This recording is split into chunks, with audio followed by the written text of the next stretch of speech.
नमस्कार, मैं हूं निवेदिता। दुनिया के दिग्गज फुटबॉलर में शामिल डिएगो माराडोना का बुधवार को निधन हो गया। माराडोना महज 60 साल के थे। माराडोना पैदा तो एक गुमनाम गरीब परिवार में हुए थे, लेकिन जब वो दुनिया से विदा हुए तो उनका नाम फुटबॉल के हर चाहने वाले के होठों पर था। इस वीडियो में हम आपको माराडोना से जुड़ी कुछ दिलचस्प चीजें बता रहे हैं। झोपड़पट्टी में पैदा हुए। कहा जाता है कि अगर आप गरीब पैदा हुए तो ये आपकी गलती नहीं है, लेकिन आप अगर गरीब मरते हैं तो ये आपकी गलती है।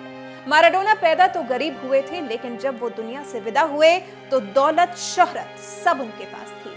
माराडोना का जन्म अर्जेंटीना की राजधानी ब्यूनस आयर्स की झुग्गी झोपड़ियों वाले कस्बे लानुस में हुआ था। माराडोना 8 भाई बहन थे। कहा जाता है कि जब माराडोना महज 3 साल के थे तो उनके एक भाई ने उन्हें फुटबॉल गिफ्ट की थी, जिसे वो करीब 6 महीने तक अपनी शर्ट के भीतर रखकर ही सोते थे। 10 साल की उम्र में फुटबॉल क्लब में एंट्री। जिस उम्र में बच्चा 4th-5वीं क्लास में पढ़ाई करता है, उस उम्र में माराडोना रोज एस्ट्रेला नाम के क्लब के लिए खेलने लगे थे। इसी क्लब में खेलते हुए अर्जेंटिनोज जूनियर्स के छोटे से क्लब ने उनकी स्किल्स को पहचाना।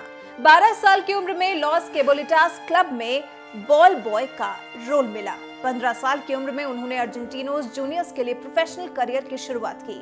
साल 1981 में उन्हें बोका जूनियर्स क्लब ने साइन किया। साल 1982 में माराडोना ने बोका जूनियर्स से खेलते हुए पहला मेडल हासिल किया। पहले वर्ल्ड कप में गोल।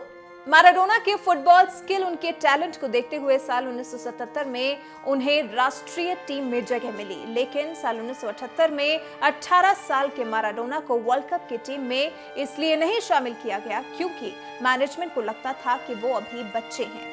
अर्जेंटीना ने साल 1978 का वर्ल्ड कप जीता और साल 1982 में बतौर डिफेंडिंग चैंपियन फिर मैदान में उतरी। इस बार माराडोना भी टीम का हिस्सा थे। टीम और माराडोना से लोगों को काफी उम्मीदें थी।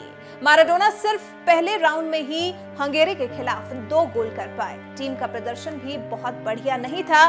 ब्राजील से हारकर अर्जेंटीना वर्ल्ड कप से बाहर हो गया। 1986 का वर्ल्ड कप और हैंड ऑफ गॉड।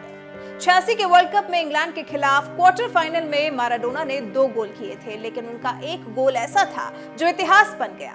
इस गोल को हैंड ऑफ गॉड कहा जाता है। इंग्लैंड की टीम का कहना था कि बॉल माराडोना के हाथ से लगकर गई है, लेकिन रेफरी ने फैसला गोल का ही दिया। इस हैंड ऑफ गॉड के बदौलत इंग्लैंड मुकाबले से बाहर हो गई और अर्जेंटीना ने आगे सेमीफाइनल भी जीता और खिताब भी। ये गोल थोड़ा मेरे सिर और थोड़ा भगवान के हाथ से छुआ था। मैच के बाद माराडोना ने यही कहा था, जिसके बाद इस गोल को हैंड ऑफ गॉड कहा गया। लोगों ने इसे गोल ऑफ द सेंचुरी भी चुना। फिदेल कास्त्रो और माराडोना की मौत का अजीब संयोग। क्यूबा के पूर्व राष्ट्रपति फिदेल कास्त्रो को माराडोना अपना दूसरा पिता मानते थे। यह अजीब संयोग है कि माराडोना का निधन भी उसी तारीख को हुआ जिस दिन फिदेल कास्त्रो का हुआ था, यानी 25 नवंबर।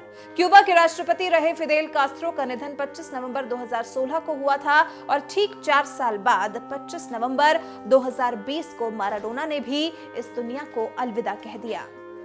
खूब कमाई, शोहरत। माराडोना ने फुटबॉल से खूब दौलत और शोहरत कमाई। माराडोना ने साल 1982, साल 1986, 1990 और साल 1994 में फीफा वर्ल्ड कप में हिस्सा लिया। साल 1986 का वर्ल्ड कप शामिल है। इस वर्ल्ड कप में अर्जेंटीना उन्हीं की कप्तानी में खेल रही थी। माराडोना टूर्नामेंट के सर्वश्रेष्ठ खिलाड़ी घोषित किए गए थे। उन्होंने गोल्डन बॉल अवार्ड जीता था। माराडोना को FIFA player of the century से भी नवाजा जा चुका है। उन्होंने एक बार वर्ल्ड कप गोल्डन बॉल, एक बार बैलन डी और 2 बार South American footballer of the year, 6 बार national league top scorer award जीता है। ड्रग्स की लत ने करियर बर्बाद किया। माराडोना ने अपने करियर से खूब शोहरत कमाई, लेकिन उन्हें ड्रग्स की लत ने बर्बाद कर दिया। उन्हें ये लत तब लगी जब उनका करियर पीक पर था। साल 1984 में जब वो नेपोली क्लब के लिए खेलने लगे थे, उसी दौरान वो इटालियन माफिया कोमोरा के संपर्क में आ गए थे।